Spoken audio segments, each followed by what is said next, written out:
Hola, ¿qué tal, gente? ¿Cómo están? Muy, pero muy buenas noches. A pesar del tiempo, llueve, calma, llueve, calma, llueve, calma. La verdad que no le pegamos con el tema de la temperatura, ¿no? Esto es Relato. Vamos a estar compartiendo comentarios, música, cosas insólitas, misterios, terror, muchas cosas, hasta la hora 24. Me llamo Amado Antonio y estamos transmitiendo a través de Fresh Radio por internet, también de la mano de la 103.1 FM de Resistencia Chaco, Argentina. Hay muchas cosas que están pasando en nuestra querida ciudad.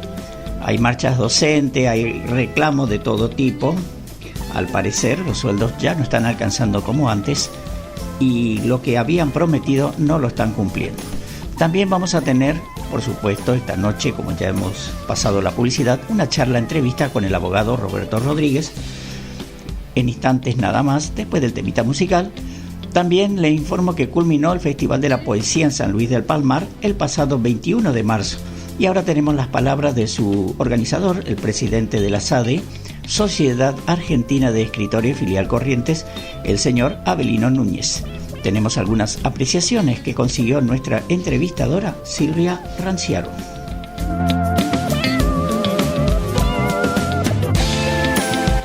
También tenemos entrevistas al secretario general del MUT, abogado Andrés Cristaldo, sobre el tema de los reclamos. Hay muchas novedades con respecto a este tema.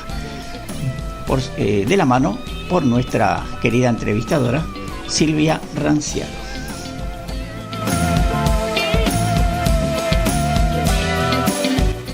Ya la verdad que me da vergüenza pasar el tema del tiempo porque no le estamos pegando prácticamente nada. Aunque el domingo pasado le dije que hay una posibilidad de que estuviese lloviznando, le pegamos el domingo, digamos. Tenemos una temperatura de 24 grados y una sensación térmica de 27. Bastante calor, ¿vieron? Está todo nublado, afuera está medio fresco, pero dentro de las casas hace calor. Para este lunes dice que vamos a tener tormentas eléctricas, por lo que estoy viendo, una máxima de 27 grados, una mínima de 17 grados, justo cuando los docentes se van a juntar acá nomás en la rotonda. Ya te voy a estar comentando también ese tema. Para el martes dice que va a haber sol, 26 grados de máxima, 17 de mínima. Para el miércoles un poquito nublado, 27 de máxima, 18 de mínima. Para el jueves 31 grados de máxima, 21 de mínima. Para el viernes 34 grados de máxima, 24 de mínima, todo con sol. El sábado también va a seguir el sol un poquito nublado, con 35 grados de máxima y 26 de mínima. Y para el domingo que viene, día en que nos volvemos a encontrar, según el servicio meteorológico, dice que vamos a tener un sol brillante, con 36 grados de máxima y 26 grados de mínima. Contactate con nosotros 3794 25 78 49. Como es habitual en este programa, estamos mirando el Puente General Belgrano. Hoy se ve muy calmado, a pesar de que creo que mañana y pasado es feriado. Se está viendo bastante calmado. Recién prendí el televisor y estoy mirando que vienen muchos autos del lado de Resistencia, porque a los chaqueños les encanta la provincia de Corrientes. Van a Paso de la Patria, San Cosme, algunos vienen para disfrutar de nuestra hermosa costanera y cosas así. Muchos chaqueños tenemos como invitados. También estoy notando que todavía no encuentro a los Ángeles del Puente. Esperemos que lo vea. La vez pasada lo vi justito al final del programa. Entonces también se ve la avenida 3 de abril bastante vacío. La gente parece ser que prefiere estar en su casa. No veo mucho movimiento, aunque esta es una hora medio inusual para que la gente se traslade a los distintos lugares turísticos.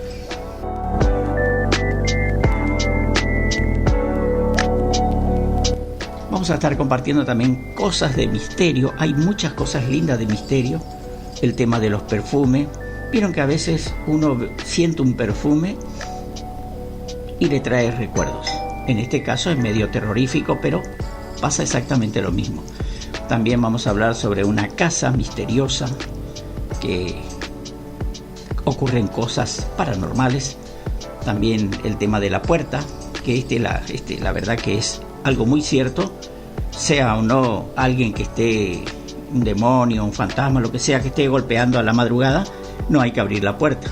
Hay que tener un poquito de, qué sé yo, de miedo y precaución. Aunque miedo, no sé, más precaución que miedo. Voy a ver también si se puede hablar un poquito de los dientes. En el último viaje que tuve, había un odontólogo que me había comentado ya de este tema. Yo lo había visto también a través de internet, el tema de que podemos recuperar los dientes. O sea, para las personas que están sin dientes lo pueden recuperar, aunque hay ciertas cosas que tenemos que tener o cumplir para que esto realmente se realice. Tengo un audio que nos explica un poquito para que estemos informados con respecto a los dientes, que la verdad que sin dientes no se puede comer.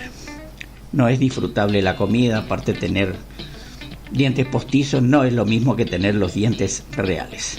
Así que si tenés los dientes reales y lo podés tratar, anda al dentista, te conviene.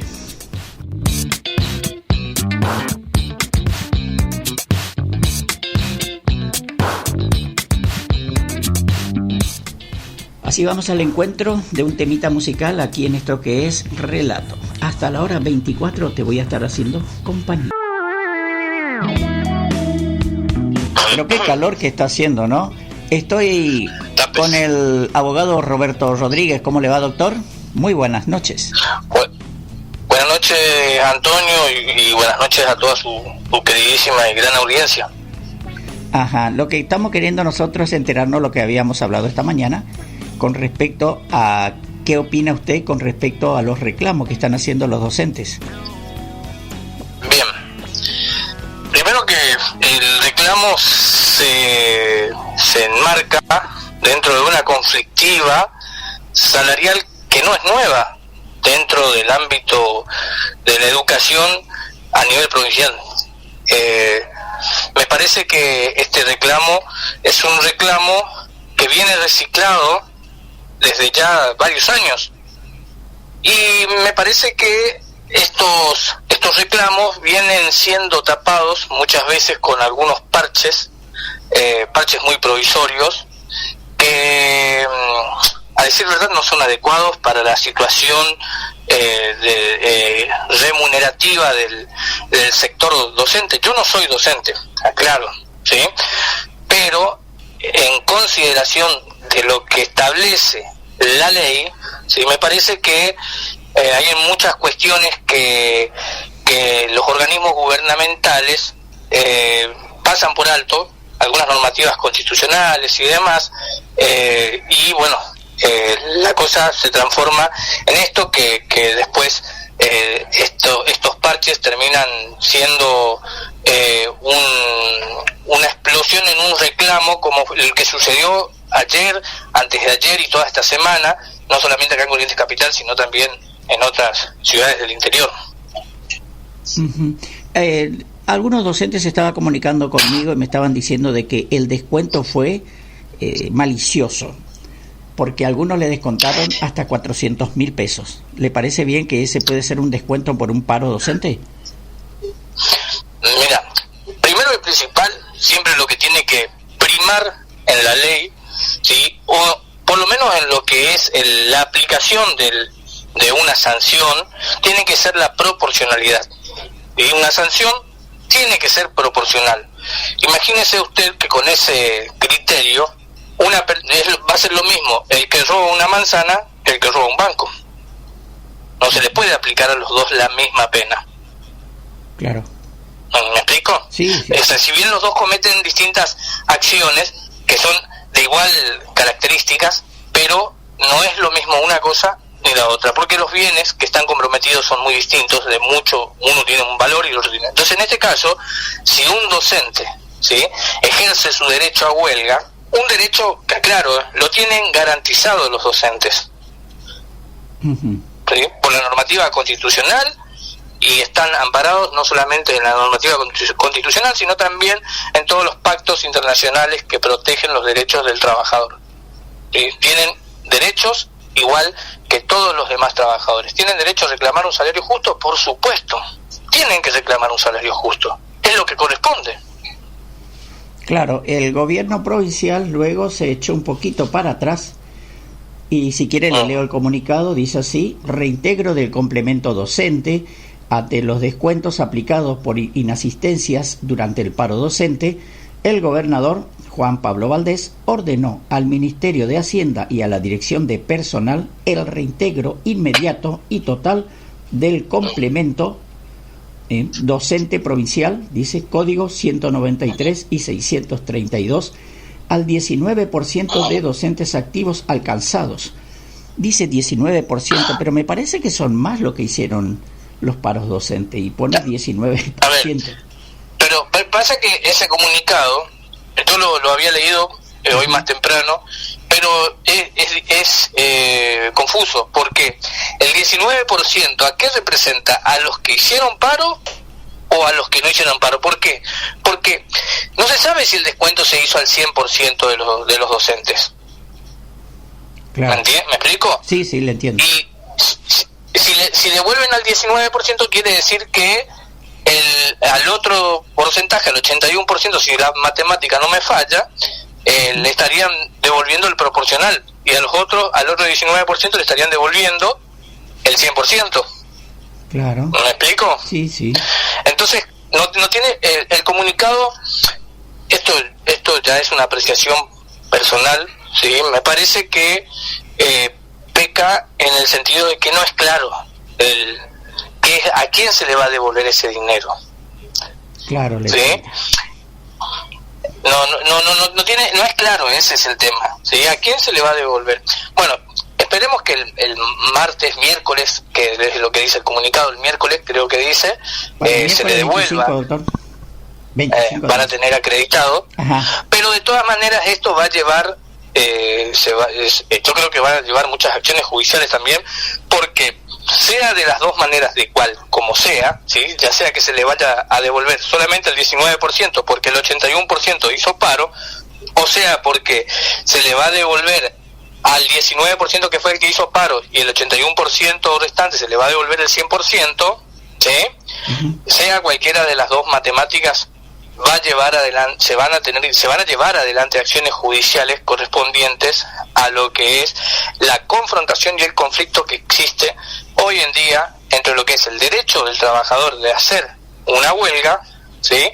Y lo que creería yo que alegaría el gobierno provincial, que es el derecho a ser enseñados de los niños, ¿sí?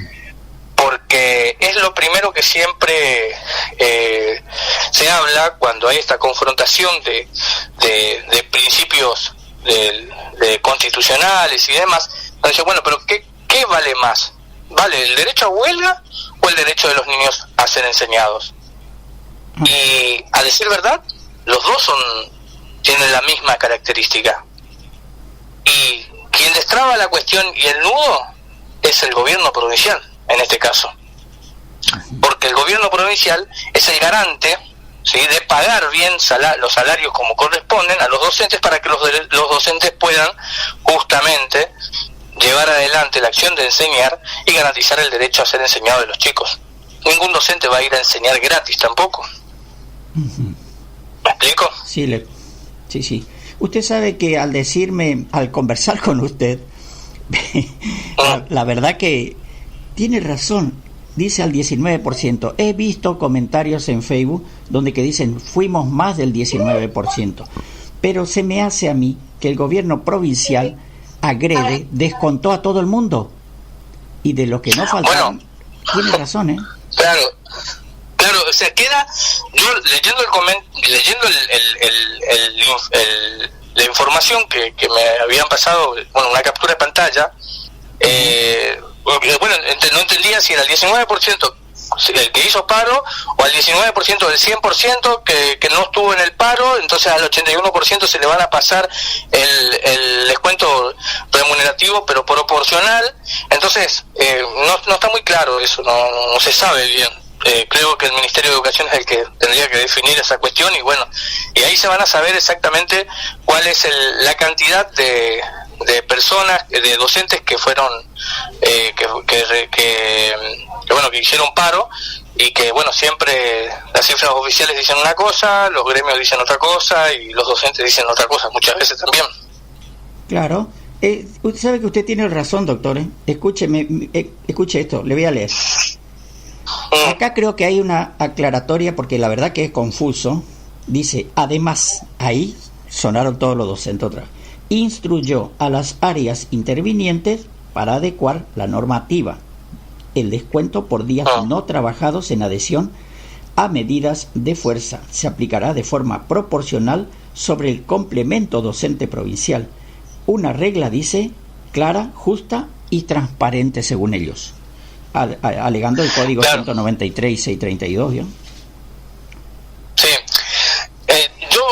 O sea, el estatuto de los docentes correntinos no lo conozco a profundidad, pero sí le puedo decir de que la cuestión proporcional, ¿sí?, de un descuento por una huelga, se tiene que ser muy bien analizada, porque recordemos que el salario docente hoy en día en la provincia de Corrientes, en muy pocos casos, en algunos casos, miren, los que conozco, los que vi, son 750.000, 80.000, y después son todos plus no remunerativos que no inciden dentro de lo que son las jubilaciones y aportes y demás. Uh-huh. Entonces, si uno se pone a analizar verdaderamente la situación económica del docente correntino, si hacer un descuento por una huelga, no sé, resultaría hasta criminal, ¿sí?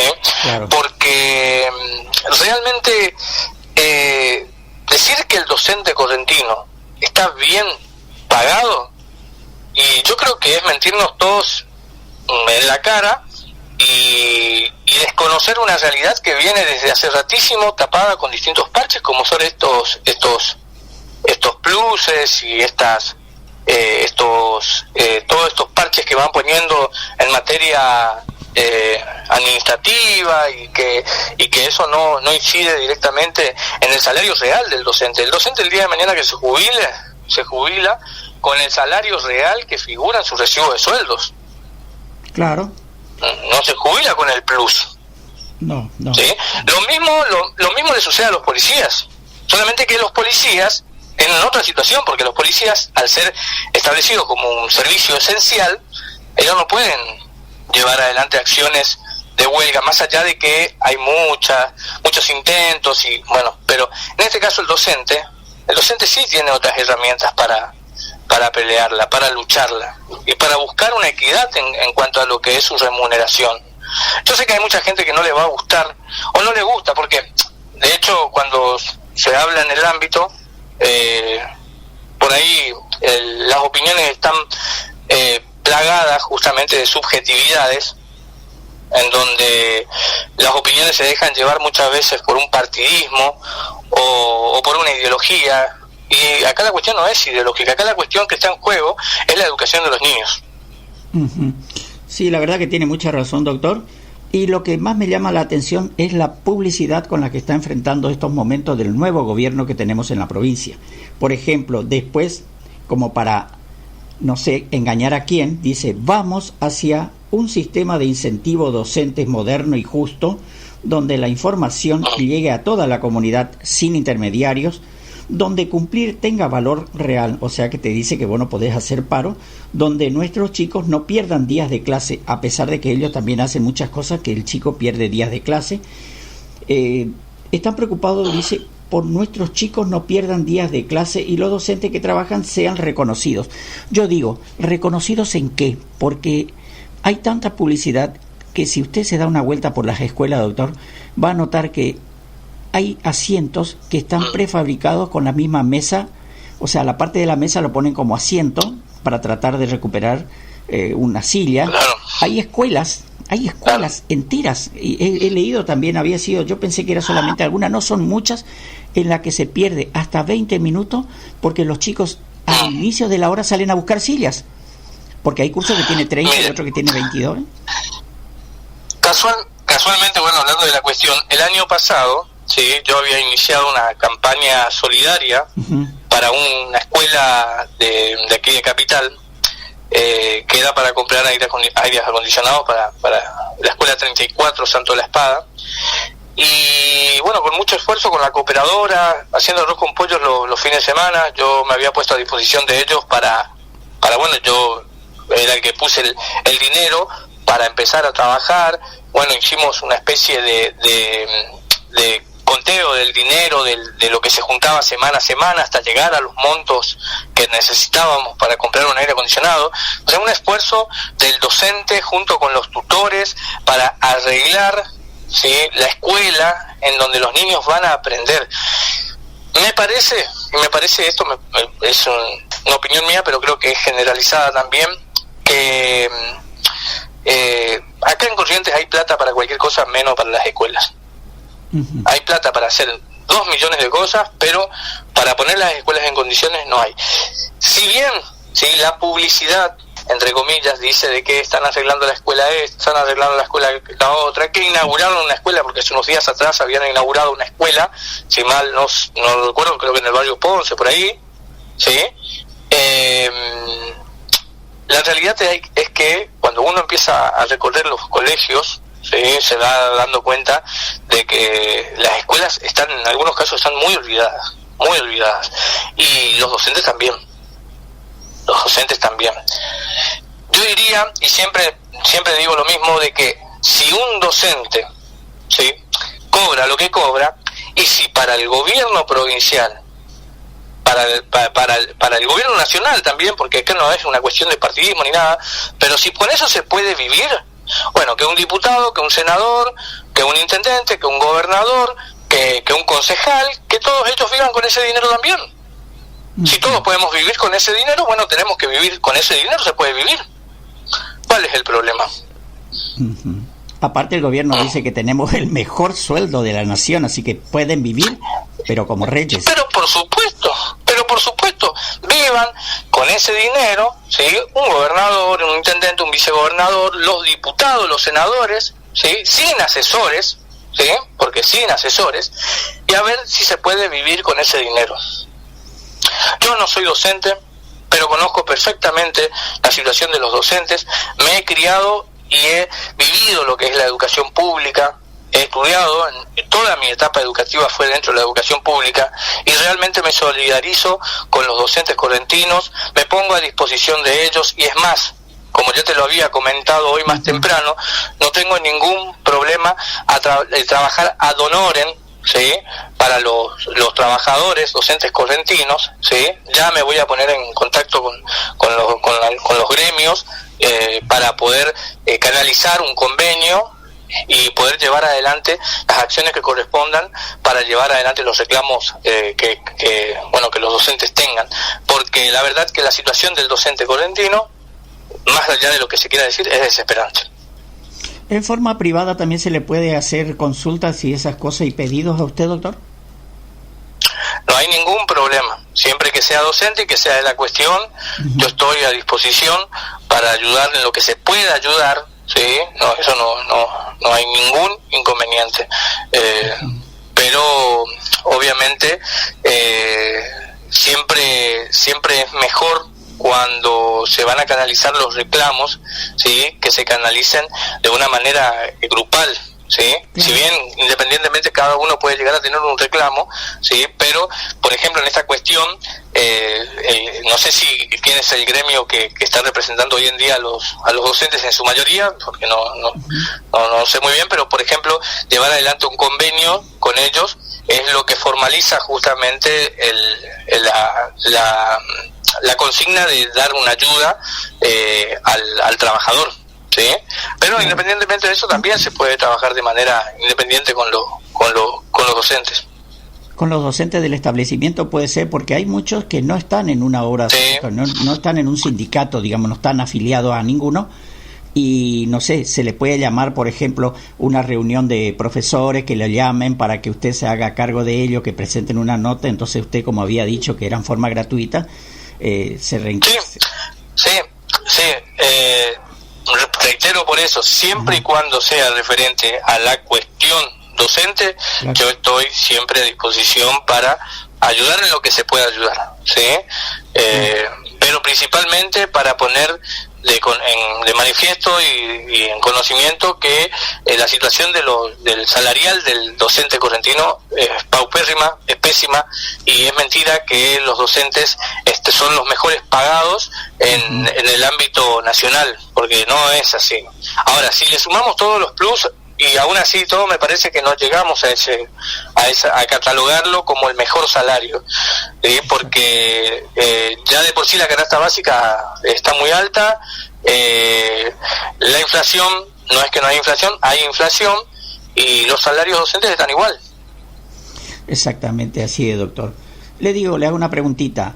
Sí. El Ministerio de Educación había dicho, yo sé que usted es una persona de un muy buen corazón, obviamente estuvo ayudando a un establecimiento a comprar los aires, pero ¿eso es responsabilidad de los tutores, del establecimiento, de la población en sí, o del Ministerio de Educación, que tiene que brindar el lugar adecuado? Esa es responsabilidad. A ver, la provincia de Corrientes, sí, desde que adquiere lo que es la administración de la educación, sí, desde ese momento se hace responsable de todo, de los establecimientos, de los salarios de los docentes, de todo, hasta de los concursos, todo lo que sea referente a la educación es parte del gobierno provincial, junto con el Ministerio de Educación, el Consejo de Educación y demás, que nuclea todo el sector administrativo de la educación pública en Corrientes.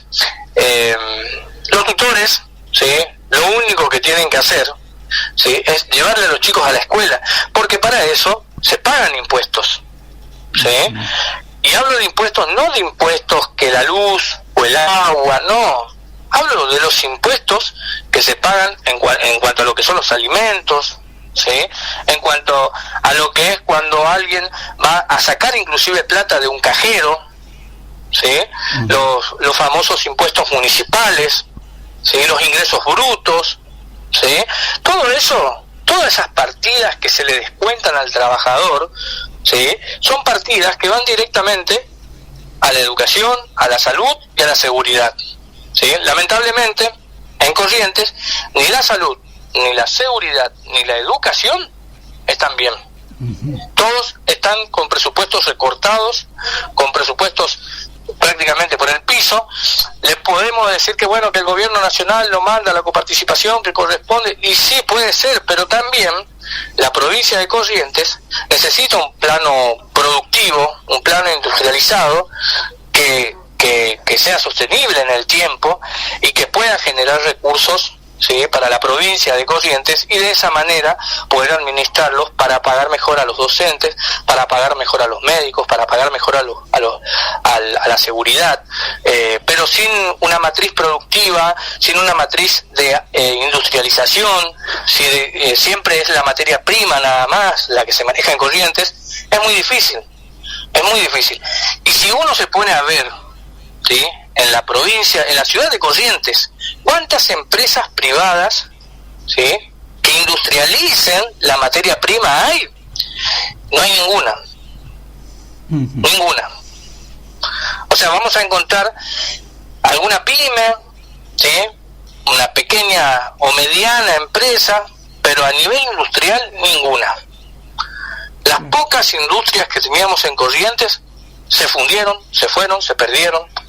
Caso Coca-Cola, caso Astilleros, ¿sí? La Tipoití está resistiendo demasiado, lamentablemente, está en una situación muy complicada también, pero la sigue remando, ¿sí? En San Luis, lo que había sucedido con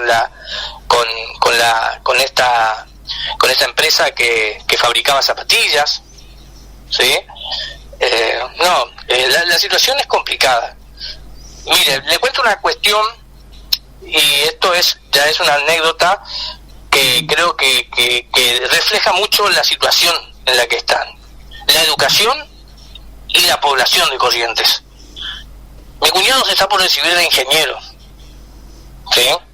No consigue trabajo en Corrientes. Está pensando irse a trabajar a otro país, porque acá en Corrientes no hay trabajo. No hay. Sí, lo entiendo perfectamente.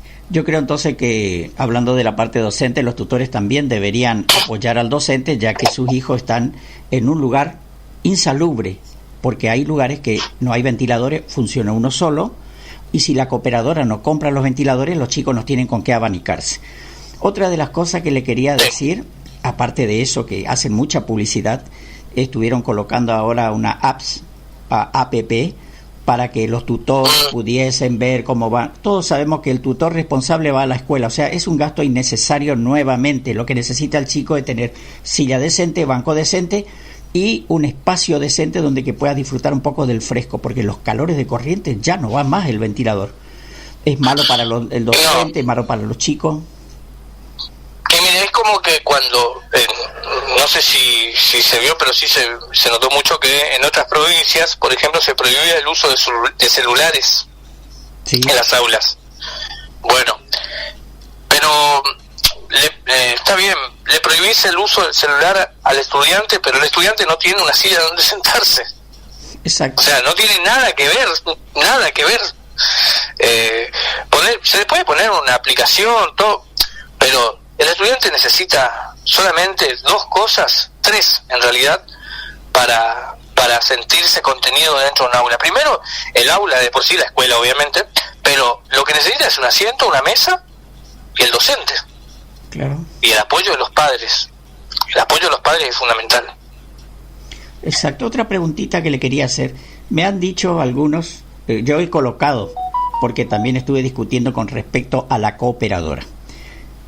Entonces hay maestras, varias, en este caso contaría como 5 maestras que han contestado de que a ellas les obliga la escuela a aportar la cooperadora. ¿Puede la escuela obligar a un docente a aportar la cooperadora? Cooperadora, ya la palabra dice todo. Ajá. Cooperar. Me discutieron a muerte, me dijeron que vienen haciendo, no ahora, Bueno, no ahora, ya. Si le quieren cambiar el significado de la palabra, no hay ningún problema, pero cooperadora viene de cooperar. Claro. Claro. No sé qué significado tendrá, o sea, es cooperadora obligatoria, así sería. Bueno, y entonces deja de ser una cooperación. Así es, doctor. Y yo me puse a investigar porque me llamó mucho la atención, porque para mí no tiene sentido. Yo me voy como siempre le digo a todos, cuando un docente va a la escuela es para ganar plata, no para dejar plata. Y sin embargo, la cooperadora de la escuela, que tenés que hacer el muro porque el muro no pone el Estado, que tenés que cambiar los ventiladores. Al inicio de clase, ¿usted sabe para qué son las primeras reuniones? Para decirle que falta pintar el primero C, el cuarto C, el quinto C, que falta el vidrio en el... O sea, te pasan una lista de faltantes en la escuela cuando el gobierno dice que están trabajando en 500 escuelas. ¿Haciendo qué, digo yo? Lo que pasa es que los directivos de las escuelas lamentablemente también están entre la espada y la pared. Uh-huh. Sí, los directivos de la escuela hacen con lo que tienen lo que pueden. Uh-huh.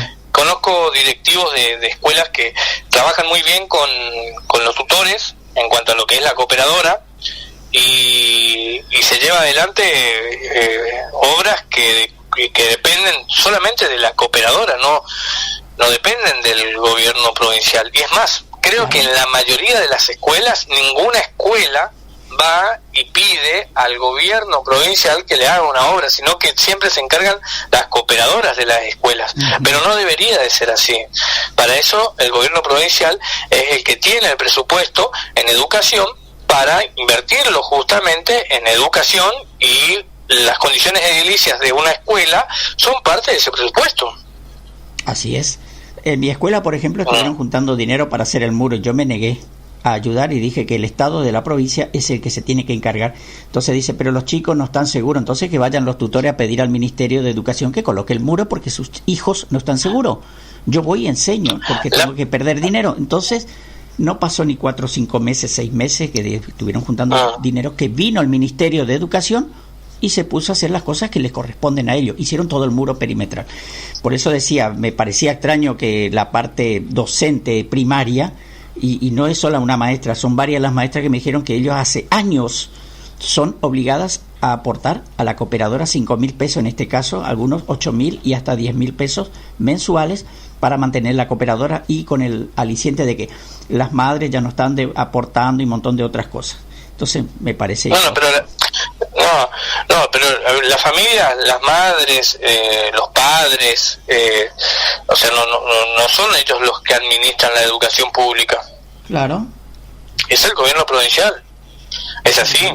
Lo que pasa es que se llevó una práctica que se hizo costumbre, y en cierta medida primero es una cuestión voluntaria. O sea, la cooperadora es una cuestión voluntaria. No se puede negar, por ejemplo, inscribirle a un chico porque un padre no pague la cooperadora. Claro. Eso no existe. Y si fuese así, bueno, ya no deja de ser una educación pública. Gratuita. ¿Sí?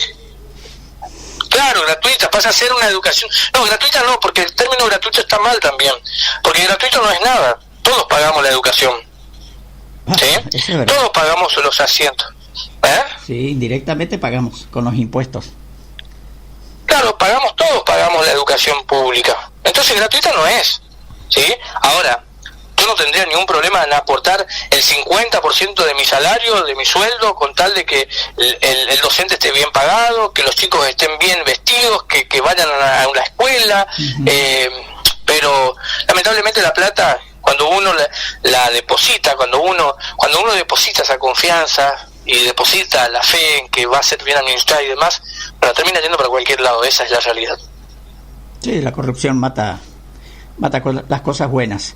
La cuestión es que... Y eso termina desembocando en estas situaciones en donde las escuelas no tienen los presupuestos, donde las escuelas no pueden solventar las necesidades edilicias, y donde eso termina después cayendo en que los directivos, obviamente desesperados por iniciar el ciclo lectivo, porque si no también hay sanciones para los directivos que no inician los ciclos lectivos como corresponden, tratan de buscar alguna alternativa, alguna salida, cooperadoras, aportes solidarios por parte de los docentes, ¿sí? Y bueno, y hacen lo que pueden, pero no es el culpable directo el directivo de la escuela. No, por supuesto, acá no hay culpables. No es culpable el tutor, no son culpables las autoridades, no son culpables los docentes, ya que los docentes y autoridades van porque, aparte de querer enseñar, también tiene que mantener su familia y necesitan un trabajo. Los tutores envían a sus hijos porque necesitan que tenga una educación, ¿no es así? Y el problema acá es el Estado que abandona ¿qué dice? En julio dice que la cooperadora van a tener que pagar 7.500 pesos. Años se pagan porque no dan nada, dice. Sí, claro, la cooperadora... A ver, mi forma de ver la cooperadora se había hecho por el hecho de que para solucionar pequeñas cosas, no para hacer una inversión como un muro, como comprar aire acondicionado. Yo me acuerdo cuando yo era chico, la cooperadora era para los actos del 9 de julio, del 25 de mayo. Claro. Hacíamos, por ejemplo, me acuerdo muy bien, mis profesores, mis maestras de cuarto grado, a nosotros nos tocaba adornar toda la escuela. Y se sacaba la plata de la cooperadora para adornar la escuela. ¿Sí? Por ahí se hacía, inclusive hasta se llegó a hacer sorteos en la escuela con la plata de la cooperadora para los chicos. Entonces la cooperadora tenía otro sentido, no tenía un sentido para arreglar la escuela. Claro, no. Exactamente. No. A eso es lo que yo me refiero. Equivocado. Claro, y eso es equivocado. ¿Cómo que se dice? Nos acostumbraron a algo que no debe ser. Y la gente cree que tiene que solucionarlo. Y así también es con todas estas cosas de los pluses y estos descuentos que se hacen así. Porque, a ver, para mí el mensaje es: yo te descuento si vos haces paro. Y si haces paro, te voy a descontar. Eso amenaza. ¿Sí? Es una amenaza, es una amenaza indirecta. ¿Sí? Entonces, yo creo que el docente correntino es un colaborador directo al gobierno provincial, porque es el que está formando los futuros ciudadanos. Y si la educación no es de calidad, posiblemente el día de mañana la sociedad tampoco sea de calidad. Claro. ¿Sí? Tiene que ser de calidad. El docente tiene que tener no solamente el mejor sueldo, sino también tiene que tener vocación de servicio. Claro, no, eso sí, eso ¿Sí? Eso se entiende. No, pero ¿por qué digo esto? ¿Por qué digo esto? Digo esto porque lamentablemente desde hace mucho tiempo se ve no solamente en la cuestión de la educación, sino también en la seguridad y en otras cuestiones más, de que ya no es una cuestión de vocación, sino también una cuestión de necesidad. También, como todas las cosas. Claro, a falta de fuentes laborales, y bueno, yo en mi caso yo dije, bueno, voy a estudiar abogacía. Claro, ¿Sí? tuvo la ¿cómo se dice? La posibilidad de elegir. Claro, pero hay personas que no tienen elegir la posibilidad. Claro, y entonces dicen, bueno, voy a ser policía. ¿Pero por qué vas a ser policía? ¿Querés ser policía? Y no, me pasa que no hay nada, y bueno, y quiero ser policía, y bueno, soy policía. Y después, sí, se encuentran con los grandes problemas dentro de la sociedad, claro, en donde los policías son la primera trinchera, ¿sí? Frente a los problemas principales en la sociedad, y bueno, y es una cuestión que se transforma en un problema psicológico muchas veces. Claro. Los docentes ¿sí? también tienen muchos problemas psicológicos, porque imagínate, después le voy a contar, doctor, algunas historias, pero la cuestión es entonces de que para el tema de los paros, si no tienen el apoyo de los sindicatos, 10 docentes se pueden juntar y llamarle ¿a qué teléfono, doctor? Pero por supuesto, yo te voy a dejar el número, es 3794027215, ¿sí? Perfecto. Porque primero, les repito, 3794027215, ¿sí? Pero ya les digo, el docente necesita, primero y antes que nada, la representación de su sindicato, ¿sí? Siempre se le intima primero al sindicato que dé respuestas ante los requerimientos de los docentes. Si se juntan 10 docentes, lo primero que vamos a hacer siempre va a ser llegar al sindicato. A ver, el secretario general, señor secretario general, usted es el que tiene hoy en día la representatividad de los docentes que están nucleados y afiliados a este sindicato. Usted tiene que dar respuesta a este reclamo, así sea un docente. Sí, así es. Así sea un docente, porque ellos tienen que dar respuesta a estas cuestiones. Claro. ¿Sí? Si no, lamentablemente esto se va a terminar, ¿sí? Van a terminar con los afiliados desafiliándose, los sindicatos perdiendo la representatividad, existiendo una crisis sindical como ya está existiendo en otros rubros. Claro, sí, lo entiendo. Muy bien, doctor, le agradezco un montón que se haya tomado el tiempito para poder hablar con mi audiencia que escuchan en mi programa, y hoy creo que están escuchando mucha gente más, sus apreciaciones, así también como a veces mis enojos suelen escuchar.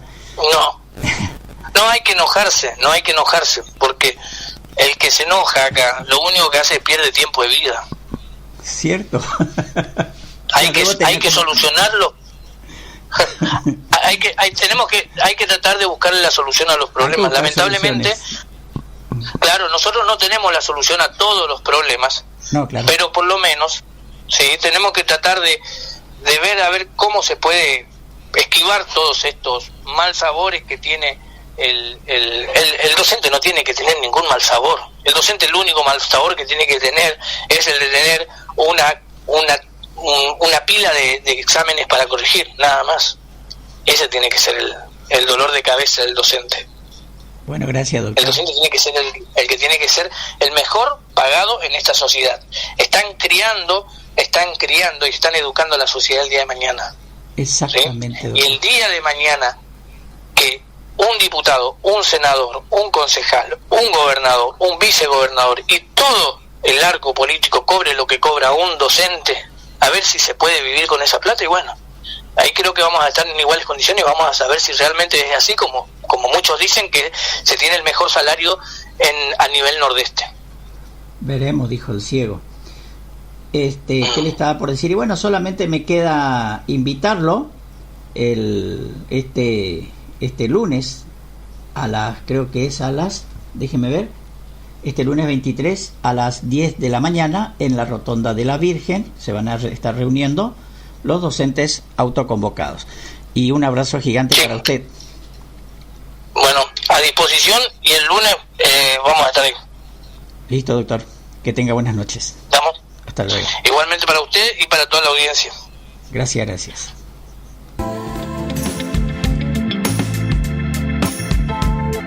Estás compartiendo esto que es relato con la conducción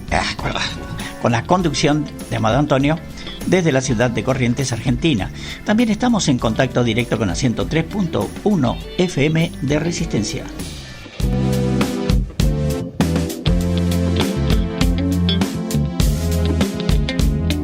Para mañana, convocatoria docente, dice basta de descuentos indiscriminados por un salario digno. El lugar, la Rotonda de la Virgen. Este lunes 23 de marzo los esperamos a partir de las 10 de la mañana. Fin a los descuentos injustos, salarios acordes a la realidad, respeto a nuestro trabajo. Tu presencia es fundamental. Unidos somos más fuertes. Defendamos la educación pública.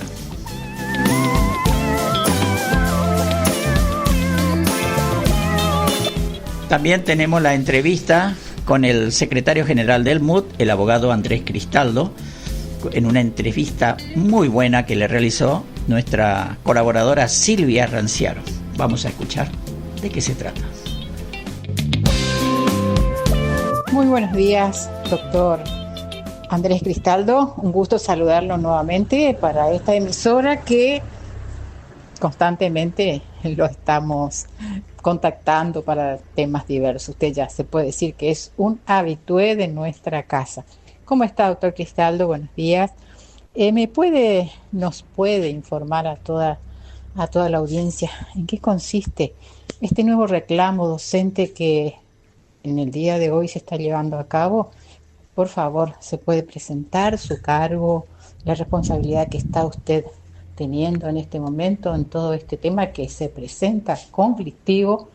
Así es que lo dejo, el micrófono es todo suyo, doctor Cristaldo. Ilústrenos. Hola Silvia, ¿cómo estás? Un gusto compartir con vos unos minutos con Radio Fresh y con todo el equipo, por supuesto.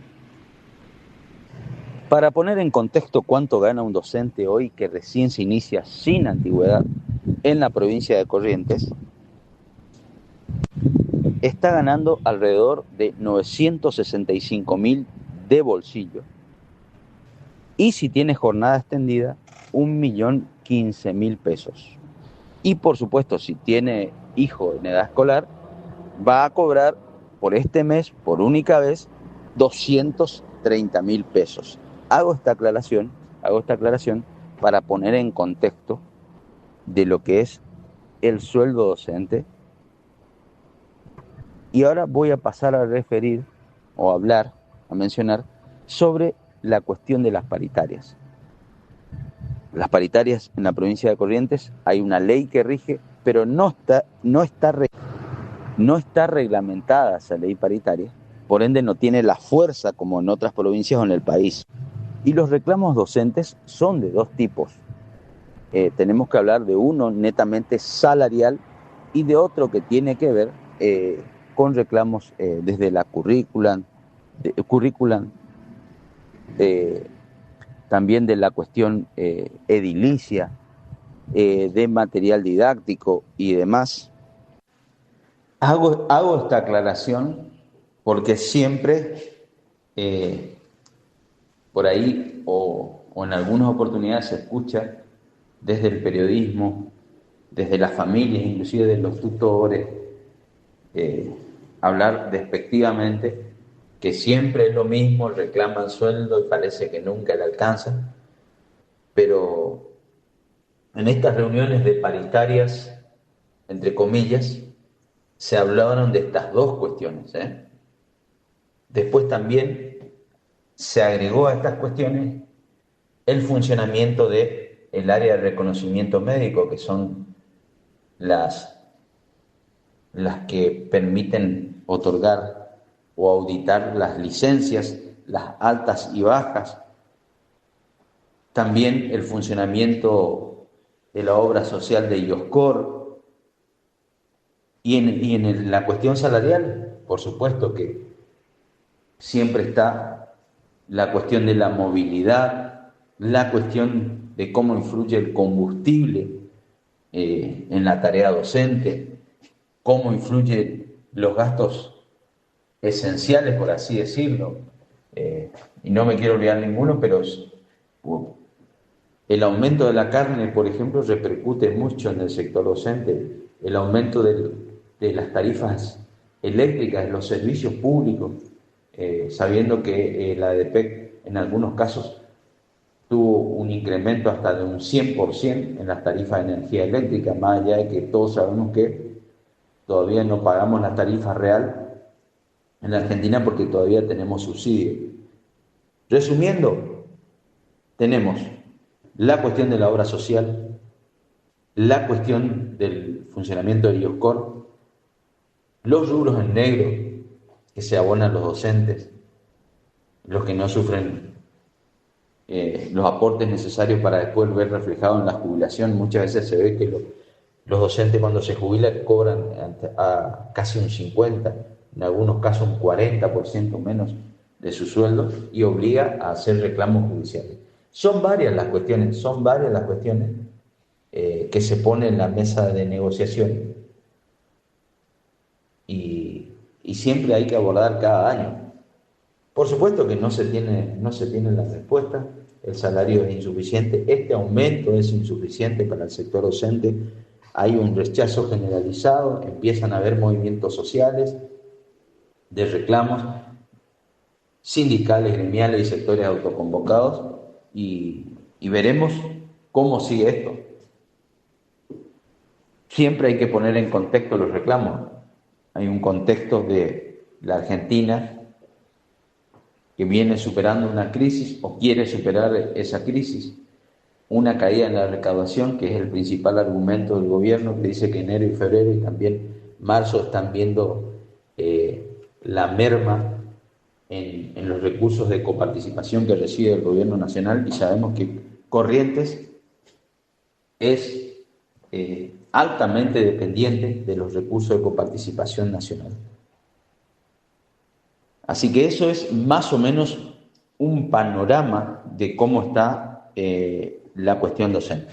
Además, hay otra lucha del gremialismo nacional, que es que reclama fondos para las universidades, fondos que se perdieron como el incentivo docente y demás. Así que yo creo que este reclamo, hay mucho de reclamo real, mucho de reclamo salarial, y también, en esto hay que ser honesto, hay gente que juega la política, la mayoría de los sindicatos y gremios pertenecen o tienen muchas vinculaciones con el kirchnerismo y no están de acuerdo con el gobierno de Milei, otros no están de acuerdo con el gobierno de Juan Pablo Valdés, pero no se animan a enfrentarlo directamente. Vamos a ver cómo evolucionan los acontecimientos. Yo estoy viendo que la falta de paciencia está en aumento,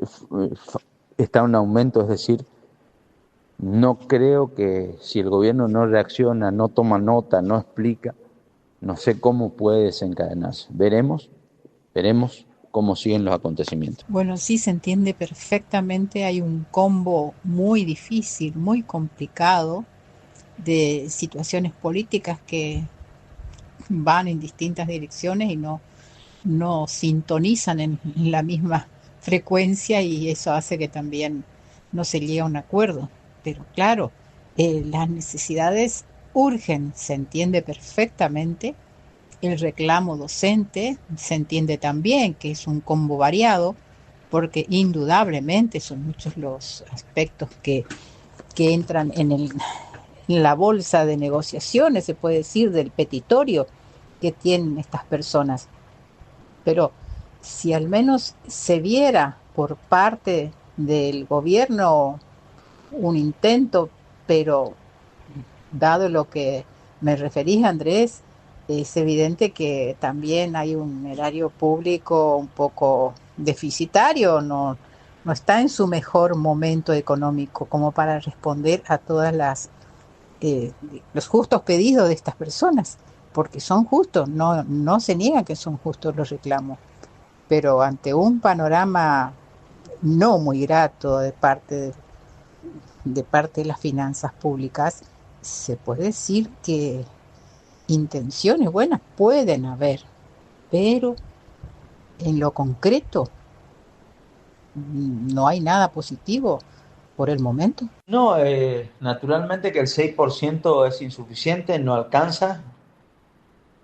Y puede ser que a partir de esto el sector docente, el sector de la administración pública en general, empieza a reclamar qué es lo que se está viendo. Y por otro lado, también yo creo que el gobierno tiene que buscar alguna estrategia de bajar el gasto público, de disminuir sus gastos, si es que a futuro quiere afrontar los costos de la administración pública.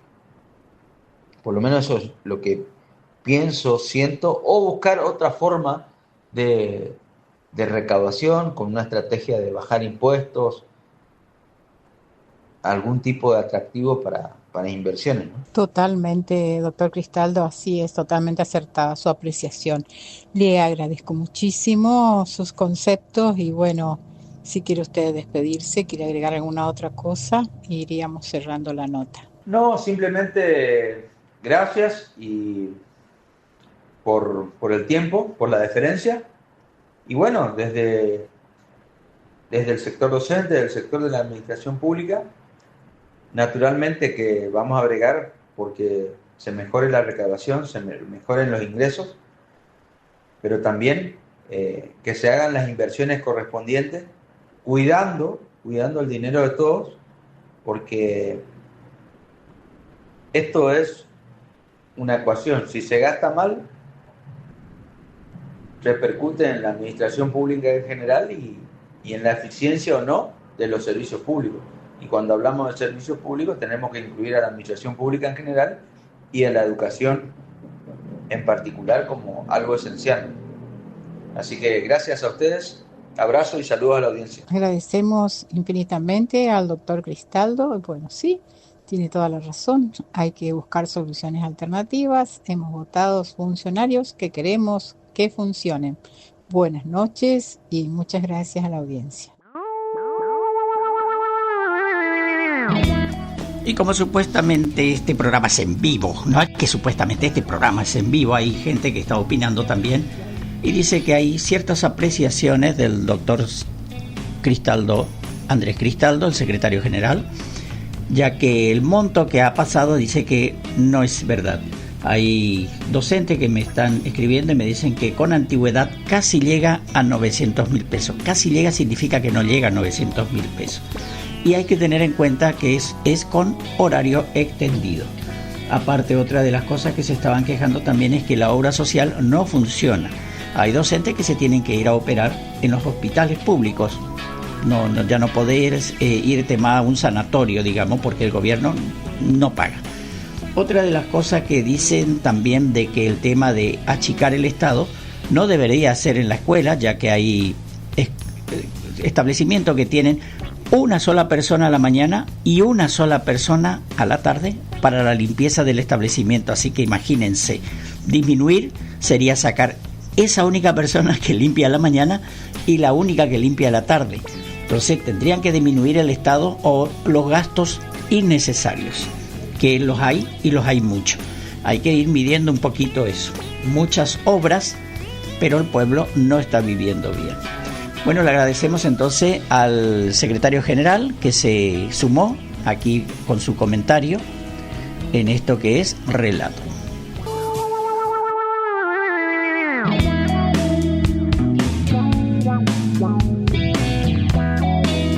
Contactate con nosotros 3794 25 78 49. culminó el Festival de la Poesía en la localidad de San Luis del Palmar.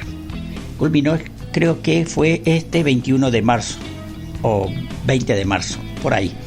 Y ahora vamos a tener la palabra de su organizador, el presidente de la SADE. La SADE es la Sociedad Argentina de Escritores, filial Corrientes, el señor Avelino Núñez. Tenemos algunas apreciaciones que consiguió nuestra entrevistadora Silvia Ranciaro.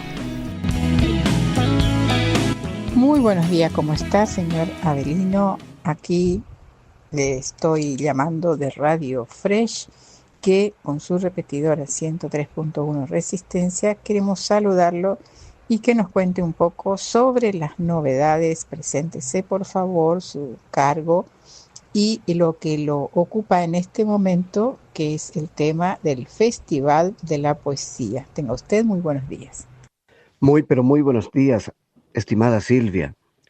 Soy Avelino Núñez, presidente de la Sociedad Argentina de Escritores, filial Corrientes.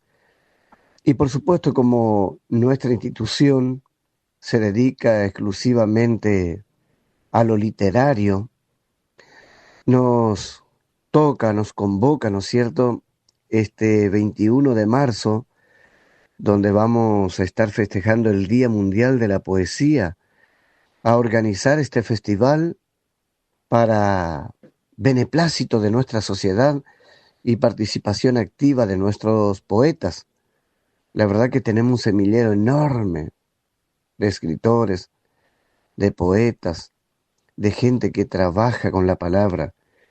Y es un gusto poder, de alguna manera, aunarlos en la SADE Corrientes y desde ahí, desde esa plataforma, junto con el municipio de nuestra capital, organizar este evento.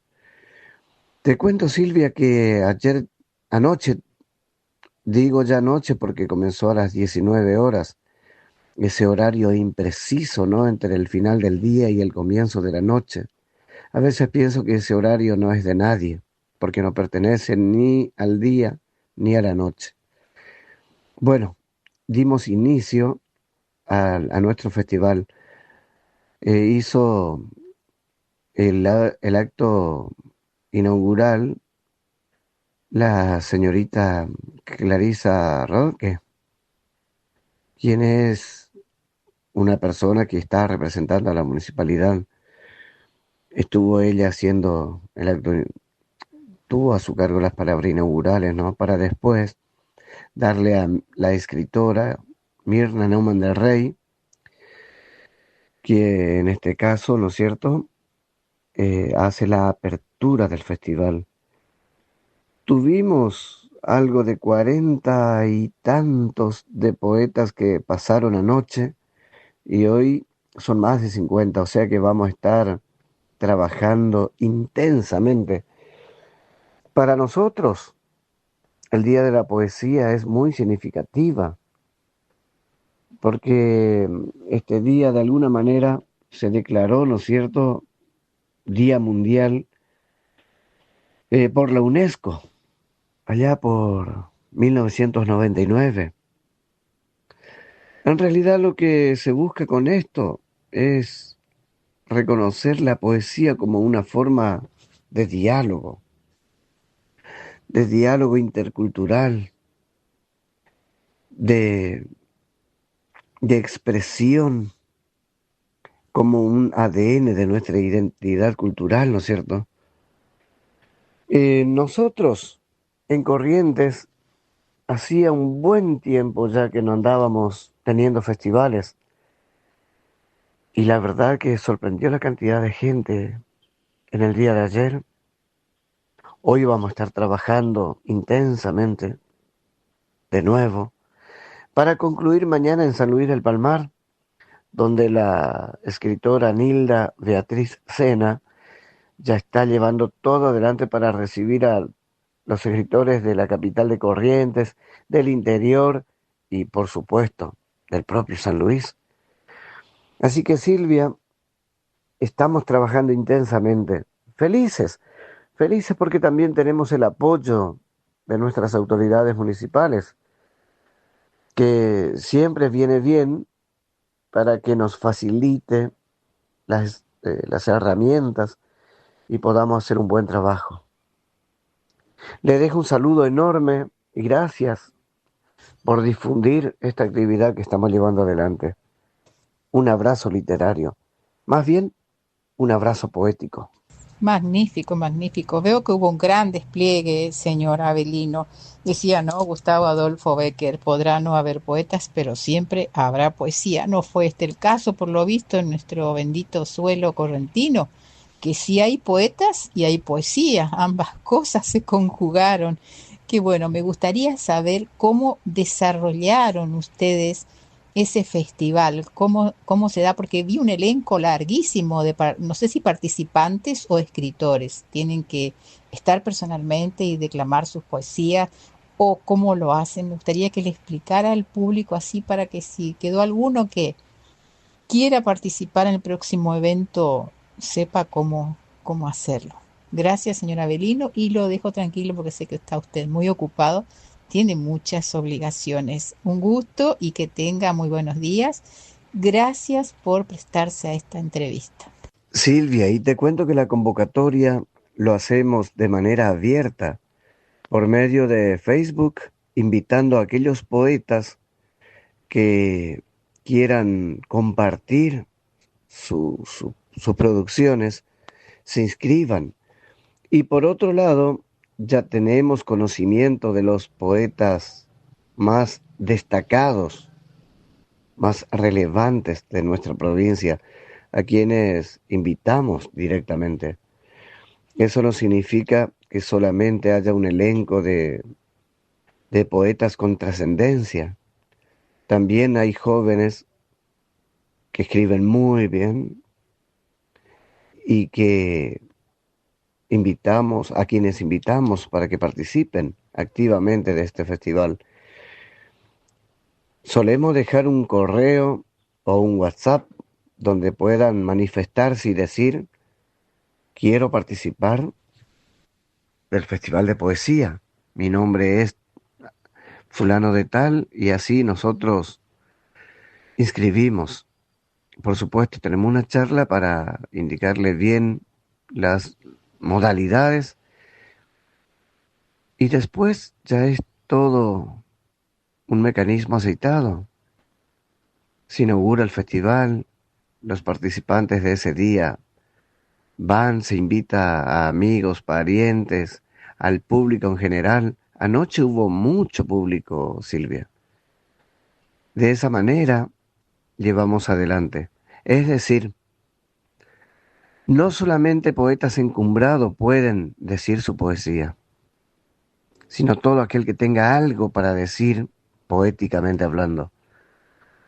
Y es impresionante la cantidad de poetas no publicados que por ahí no conocemos y tienen versos hermosos para decir. Eso quedó constatado anoche, por ejemplo.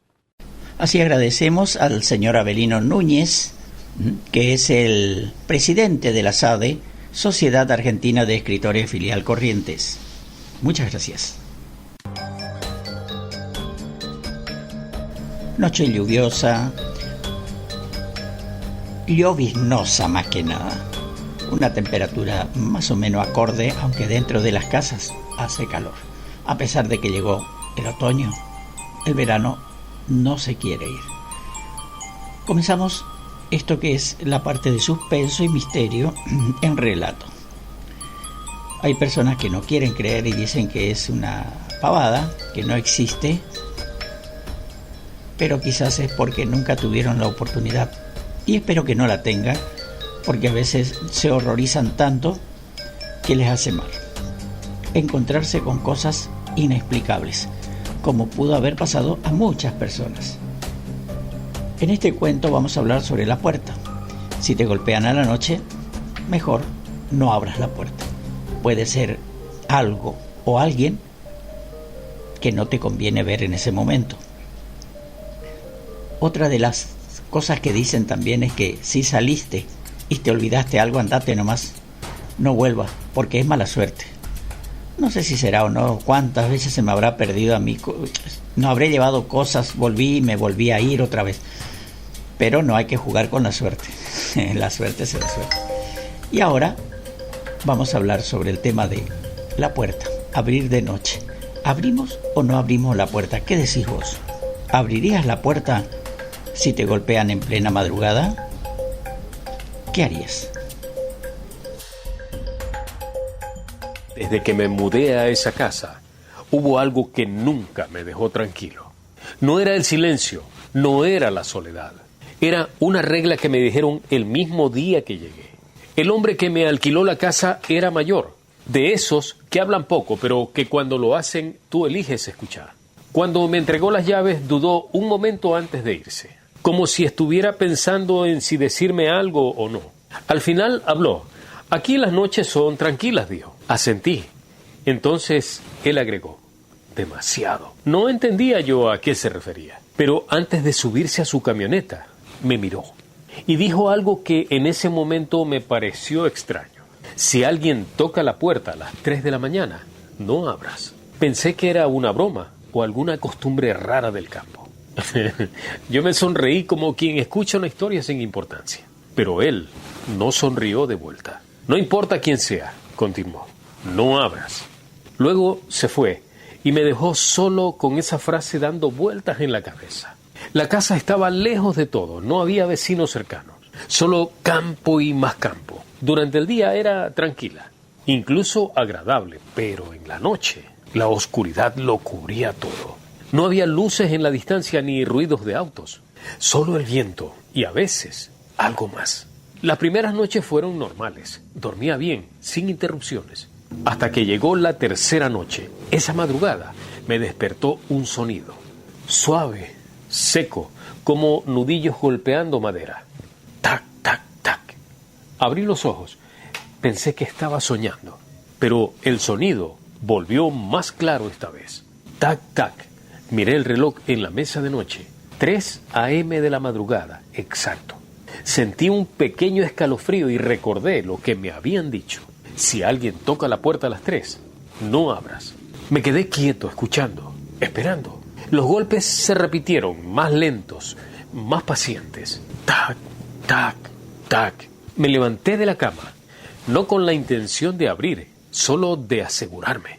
Porque en el fondo, una parte de mí pensaba que podía ser alguien que necesitaba ayuda. Caminé por el pasillo. La casa estaba completamente oscura. Solo la luz tenue de la luna entraba por una ventana. Cuando llegué a la sala, los golpes se detuvieron. En ese momento el silencio fue peor. Me acerqué a la puerta, sin tocarla, sin hacer ruido, solo escuchando. Y entonces escuché una respiración. Alguien estaba del otro lado, muy cerca. Sentí el corazón golpeando fuerte en el pecho. Y en ese momento una voz habló. «Hola». Era una voz de hombre desconocida. «¿Hay alguien?». No respondí. «Necesito ayuda». Su tono era débil, como si estuviera herido. Mi mano se acercó a la cerradura. Dudé, pero algo no se sentía bien. «Por favor, abra». Había algo en la forma en que hablaba. Era algo vacío, como si repitiera palabras que no entendía del todo. Retrocedí. Decidí no abrir. Después de unos segundos, la voz volvió. Pero esa voz ya no sonaba igual. «Abre», seca, sin emoción. Toc, toc, toc, toc. Los golpes regresaron más fuertes, más rápidos. El sonido retumbaba por toda la casa. Me alejé de la puerta. Sentía un miedo que no podía explicar. Y entonces pasó algo peor. El sonido se movió. Los golpes dejaron la puerta principal y comenzaron en una de las ventanas. Tac, tac, tac, tac. Luego otra, tac. Como si lo que estaba afuera estuviera rodeando la casa. No corría, no se apresuraba, solo probaba, buscando una forma de entrar. Me quedé en silencio, sin moverme. Los golpes continuaron durante varios minutos. A veces en la puerta, a veces en las paredes. A veces justo detrás de mí, al otro lado de la ventana. Hasta que todo se detuvo y el silencio volvió. Pero no era el mismo silencio, era un silencio pesado, como si algo estuviera aún esperando. No dormí el resto de la noche. Cuando amaneció, reuní valor para salir. Abrí la puerta lentamente. No había nadie. El campo estaba tranquilo. El viento movía la hierba como siempre. Pero algo llamó mi atención. En el suelo, frente a la puerta, había marcas. No eran huellas normales, parecían manos. Manos apoyadas en la tierra. Era como si alguien se hubiera arrastrado hasta la puerta. Seguí las marcas con la mirada. Las huellas rodeaban la casa.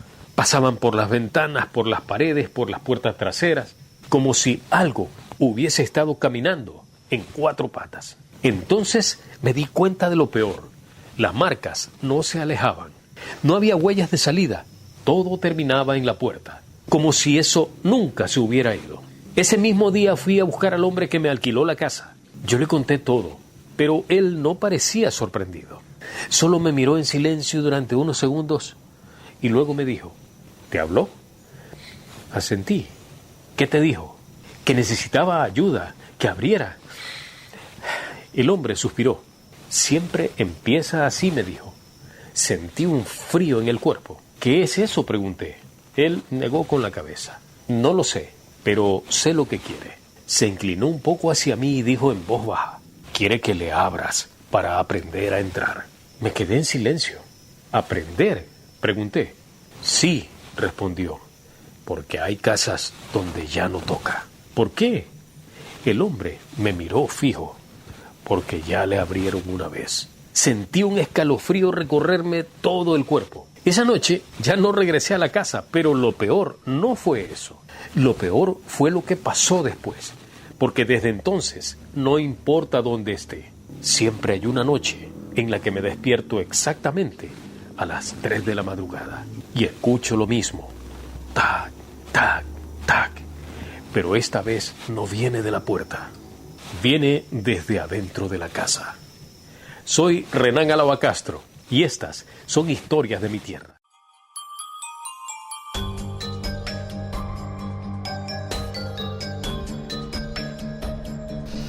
Qué cosas, ¿no? Hay muchas casas que están embrujadas o tienen cosas raras. Ocurren cosas. Por ejemplo, tenés mucha mala suerte. No significa de que haya un fantasma, simplemente son casas que no son buenas habitarlas. He visto muchos locales comerciales que son negocios de distintos tipos.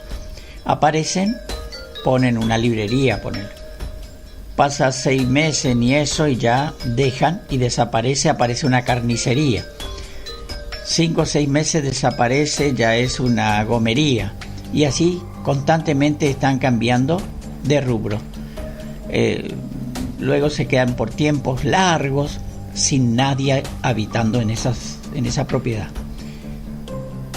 Cuando paso por esos lugares yo siempre digo: esta es una casa de mala suerte, una casa en la que no hay que invertir absolutamente dinero en ella, porque evidentemente quienes invirtieron perdieron. Entonces son casas de mala suerte. Los que alquilan son los que suelen tener este tipo de problemas porque van a una casa que no saben cómo es, si es una casa habitada por algo que ellos no ven o no quisieran ver o que no les gustaría encontrar, o quizás sean casas de mala suerte, porque también existen casas de alquileres que son de mala suerte. ¿Por qué? La verdad no me explico, pero que hay. Vamos ahora a una casa donde que hay, aparte de mala suerte, otras cosas. Si a vos te gustan las historias sobre casas embrujadas, quédate en este video porque la de hoy es realmente impresionante. Y no solo vamos a conocer todos los eventos que fueron pasando, sino vamos a conocer cuál fue la raíz, al parecer, de toda esta manifestación paranormal que sucedió durante tantos años y seguramente hasta hoy siga pasando. Nuestra historia se dio entre los años 2017 y 2018 en la provincia de Córdoba. Es muy personal, ni siquiera nuestros amigos saben sobre esto, pero no queremos dejar de compartirlo en el canal, ya que notamos, por suerte, que no fuimos los únicos en atravesar situaciones de este tipo, momentos que nos dejaron totalmente asombrados y también asustados. Ustedes dirán al terminar esta historia si todo estuvo relacionado entre sí o no. Mi nombre es Antonio, vivo desde siempre en la provincia de Córdoba. Acá me casé y formé mi familia. Hoy tenemos 2 hijos, un nene de 7 y una nena de 14 años. Ella justamente estuvo con nosotros en aquel momento. Nuestra vida fue normal, con mi esposa convivimos desde el año 2013 y fue en un determinado momento cuando algo cambió, algo se dio vuelta, se activó y nuestra vida no fue la misma. En el 2017 se dio el primero de tantos momentos tensos en la casa. Fue nuestra hija, que en ese momento tenía 5 años, quien comenzó a manifestar una incomodidad. Nos habíamos mudado recientemente a esa casa, la cual estábamos alquilando, y en ningún momento sospechamos que algo malo podía pasar. Era bastante vieja, sí, pero restaurada casi completamente, y nos encantó desde un principio. Pero la realidad es que ahí había pasado algo y ninguno de nosotros lo sabía, y por supuesto que la inmobiliaria tampoco lo dijo. De hecho, hoy en día la vivienda fue demolida ya que nadie aguantaba estar adentro. El rumor seguramente se corrió y por eso terminó de esa forma.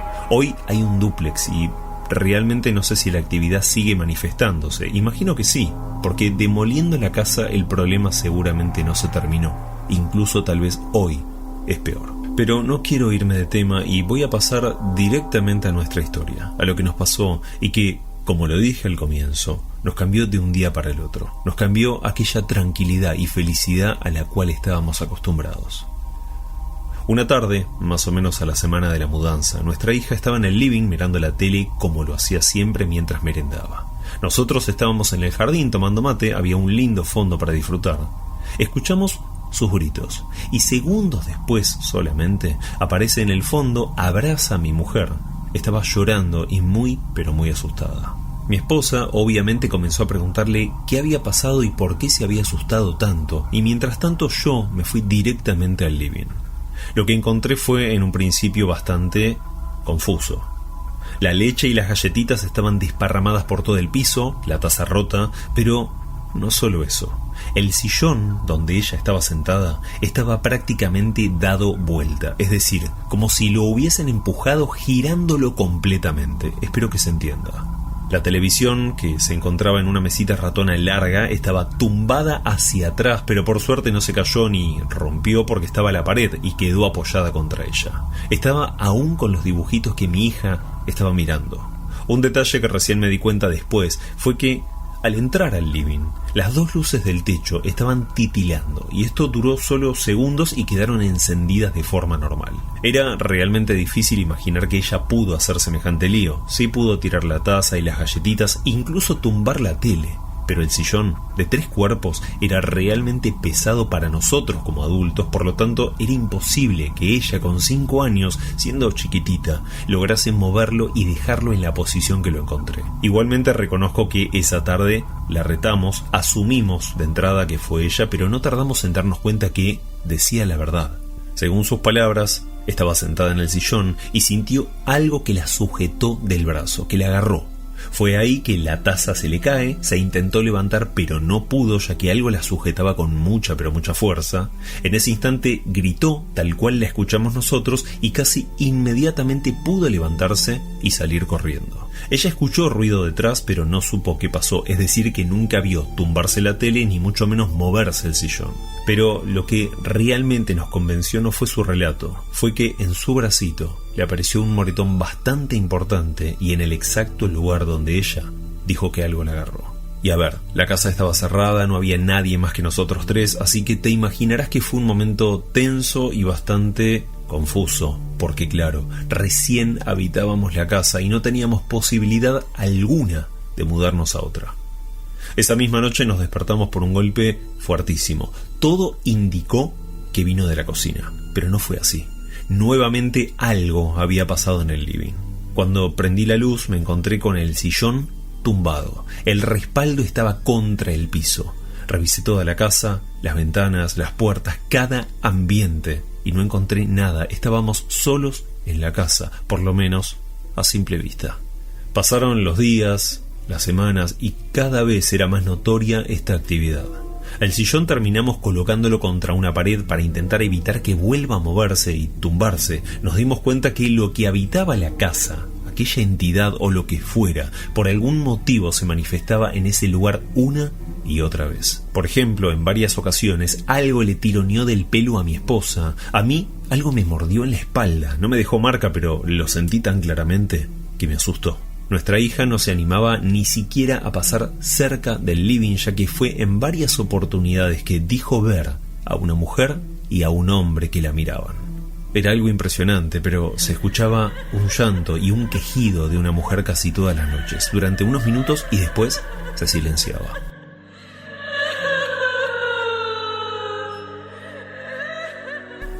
Quiero dejar claro algo. Todos los ambientes de la casa eran dentro de todo tranquilos. El único lugar donde no se podía estar era el living. Se había tornado imposible. Pero la verdad era que al vivir con esta actividad constantemente, la casa en general se tornaba incómoda. No disfrutábamos estar en ella, ni siquiera en el jardín que tanto nos gustaba. Llegó el mes de octubre de ese mismo año, 2017, fue mi cumpleaños y lo festejamos en casa. Vino la familia principalmente y algunos amigos, éramos 14 personas en total. Y aquella noche pasó algo bastante extraño que, si bien quedó sin aclarar porque nosotros no contamos nada, todos fueron testigos. Estábamos en el jardín, comiendo todavía, serían las 10 de la noche más o menos, y en un momento la luz se cortó por completo y se escuchó un ruido dentro de la casa como nunca antes. En este momento me causa escalofríos acordarme. Nos quedamos en silencio porque lo que se escuchó fue el claro y desgarrador grito de una mujer, acompañado de un golpe.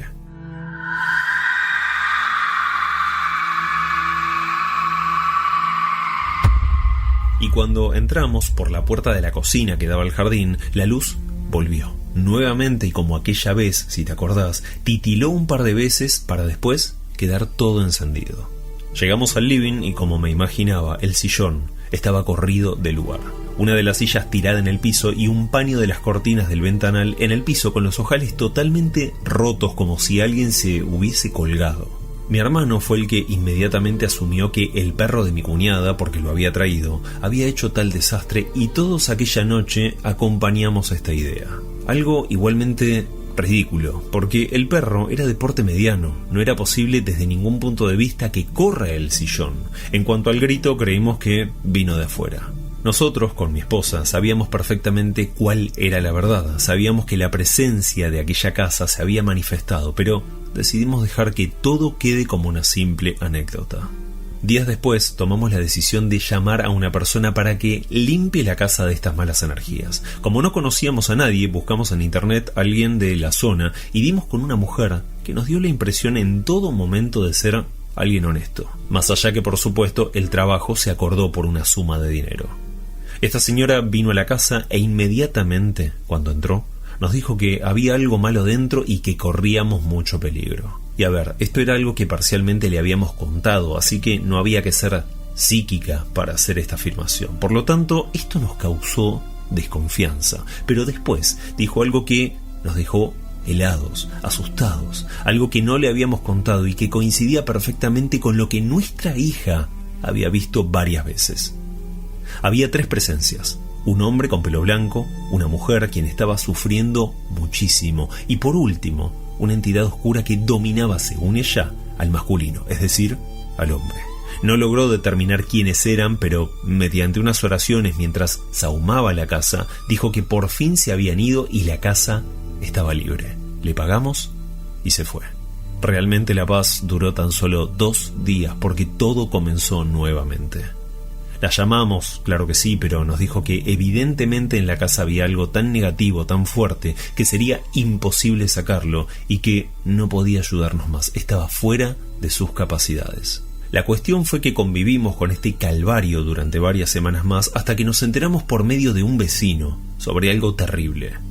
En esa casa vivía un matrimonio donde el hombre tenía aparentemente problemas mentales y en un determinado momento se los dejó de ver. Nadie sabía dónde estaban. Resultó ser semanas más tarde, desconozco la razón, tal vez fue la denuncia de algún vecino, que encontraron los cuerpos de este matrimonio. El hombre aparentemente había asesinado a su mujer y luego terminó con su vida. Todo ocurrió, por supuesto, dentro de la casa y, seguramente a esta altura, te lo imaginas, pasó en el living, donde la actividad era constante y donde no podíamos estar. Al saber esto nos dimos cuenta que la casa estaba aún habitada por este hombre y su esposa en permanente sufrimiento, y también, como lo dijo aquella mujer, por aquella entidad oscura que los acompañaba y que quizás estaba desde antes de la tragedia ligado a este hombre, generando por supuesto la pregunta si estaba enfermo o no. Aquella vez nuestro miedo fue sobrepasado por la indignación y la bronca. Llamamos a la inmobiliaria quejándonos por no habernos avisado de aquel suceso y pedimos inmediatamente dar de baja el contrato. Lo único bueno de todo esto fue que nos bonificaron algunos gastos a modo de disculpa y nos mudamos a la casa de mis suegros provisoriamente. Y para terminar dejo claro algo. Nunca fuimos personas ligadas a lo paranormal, a lo religioso, a lo místico. Nunca nos había pasado nada. Pero no por ello somos tan necios de no creer que puede existir algo más, que no podemos explicar y que se presenta cuando menos lo esperas, tal cual nos pasó a nosotros en el 2017. Mi mamá siempre me decía, si escuchas mi voz llamándote desde afuera, no abras la puerta. Esa noche entendí por qué. Cuando yo era niño nunca le di mucha importancia a esa advertencia. Pensaba que era una de esas cosas que los adultos dicen para que los hijos no salgan en las noches. Pero mi mamá no lo decía en tono de broma, lo decía muy en serio. Cada vez que se iba de la casa al anochecer, antes de cruzar la puerta siempre decía lo mismo. Si escuchas que te llamo desde afuera, no abras, aunque sea mi voz. Yo le pregunté muchas veces por qué, pero nunca quiso explicarlo. Solo respondía lo mismo. En el campo hay cosas que saben imitar. Durante muchos años no volvió a mencionarlo hasta aquella noche. Yo tenía más o menos unos 15 años cuando esto pasó. Vivíamos en una casa distante, muy apartada. Al frente había un patio grande de tierra, con un viejo árbol de samán que hacía sombra durante el día. Más allá del patio empezaba el potrero y luego venía el monte. De noche todo quedaba completamente oscuro, no había postes de luz, no había vecinos cerca, solo el sonido de los grillos y el viento moviendo la copa de los árboles. Aquella noche mi madre tuvo que ir al pueblo con mi tío. Mi abuela se había enfermado y necesitaban llevarla al médico. Antes de irse, mi mamá se detuvo en la puerta. Me miró como si quisiera recordarme algo importante. Voy a regresar tarde. Asentí. Entonces repitió la advertencia que no había mencionado hace mucho tiempo. Acuérdate, si escuchas mi voz llamando desde afuera, no abras la puerta. Le dije que sí, aunque por dentro pensé que seguía siendo una exageración. Cuando se fueron, la casa quedó en silencio. Comí algo sencillo, cerré la puerta con seguro y me acosté. Todo estaba normal, hasta que desperté. No sé exactamente qué hora era cuando abrí los ojos, pero sí hay algo que recuerdo muy claramente. Ese sonido del toc, toc, toc. Golpes suaves en la puerta. Al principio pensé que lo había soñado, pero volvieron. Me levanté de la cama. El corazón comenzó a latirme a 1000, porque en el campo nadie toca una puerta a esa hora. Miré el reloj, 2:13 de la madrugada, y entonces escuché una voz. Mi hijo, sentí un escalofrío. Era la voz de mi mamá, exactamente su voz, el mismo tono, la misma forma de decir las palabras. Ábreme. Me quedé inmóvil. Había algo que no cuadraba. Mi madre estaba en el pueblo y el pueblo quedaba lejos. Además, siempre que regresaba, venía en la camioneta de mi tío.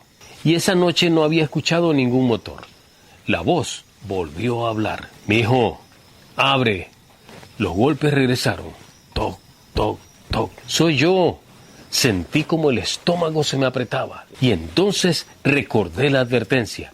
Si escuchas mi voz, no abras. Caminé hacia la sala.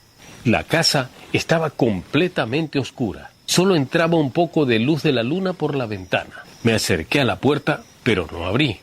La voz volvió a hablar. Esta vez más suave, más cercana. Mi hijo, abre la puerta, hace frío. Era perfecta. Si alguien me hubiera preguntado en ese momento, habría jurado que mi mamá estaba del otro lado. Pero algo dentro de mí me decía que no estaba bien. Los golpes continuaron más lento. Toc, toc. ¿Por qué no abres? Soy tu madre. sentí un escalofrío subirme por la espalda, porque había algo raro, algo que no había notado al principio. Mi mamá nunca decía soy tu mamá, nunca. Ella siempre decía soy yo, nada más. La voz afuera se quedó en silencio unos segundos, pero luego volvió a insistir. Pero esta vez el tono cambió. ¡Abre! Ya no sonaba cariñosa, sonaba impaciente. El corazón me latía tan fuerte que sentía que lo escuchaban afuera. Entonces decidí hacer algo. Me acerqué muy despacio a la ventana que estaba al lado de la puerta y sin hacer ruido miré hacia el patio. Lo que vi todavía me cuesta explicarlo. Debajo de aquel árbol de samán, una figura, de pie, completamente quieta. La luna apenas iluminaba su silueta. Parecía una persona, pero algo estaba mal. La cabeza estaba inclinada hacia atrás, demasiado, como si su cuello no tuviera huesos. Y entonces volvió a hablar. «Mijo», pero esta vez la voz no salió de la puerta, salió desde esa cosa, de esa figura que estaba en el patio, y sentí cómo se me helaba la sangre.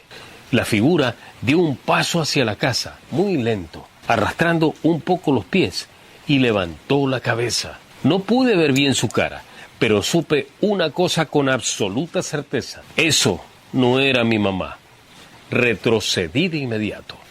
Apagué la lámpara que estaba en la sala y me alejé de la puerta. Afuera, los golpes continuaban más seguido, más fuertes, más desesperados. ¡Abre! La voz no sonaba como la de mi mamá, sonaba muy raro.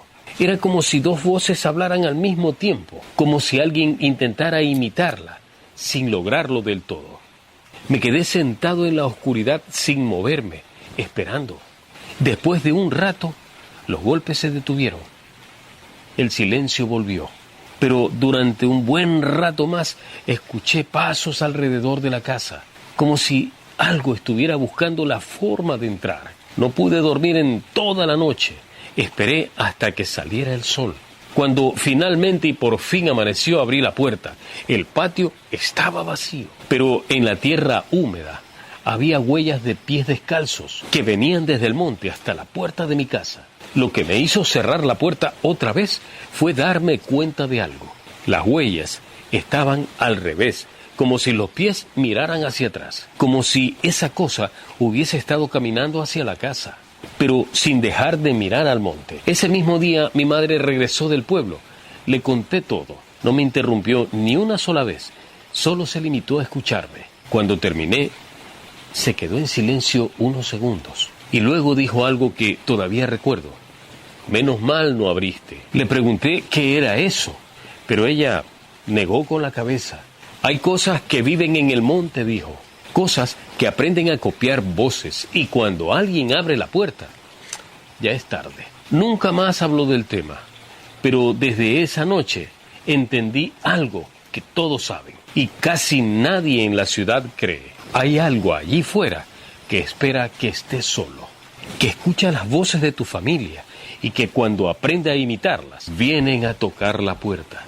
Y si alguna noche escuchas a alguien llamarte desde afuera y tiene la voz de alguien que quieres, piénsalo 2 veces antes de abrir, porque es posible que no sea esa persona.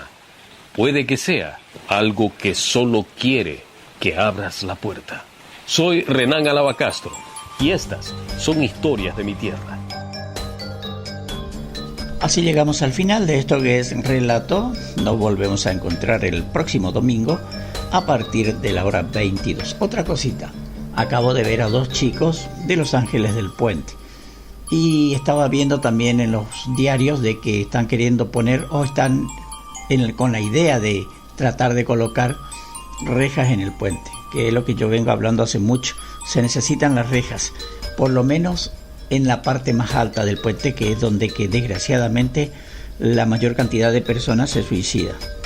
Hablando de suicidio, ¿el puente tendrá fantasmas? Nos vemos el domingo.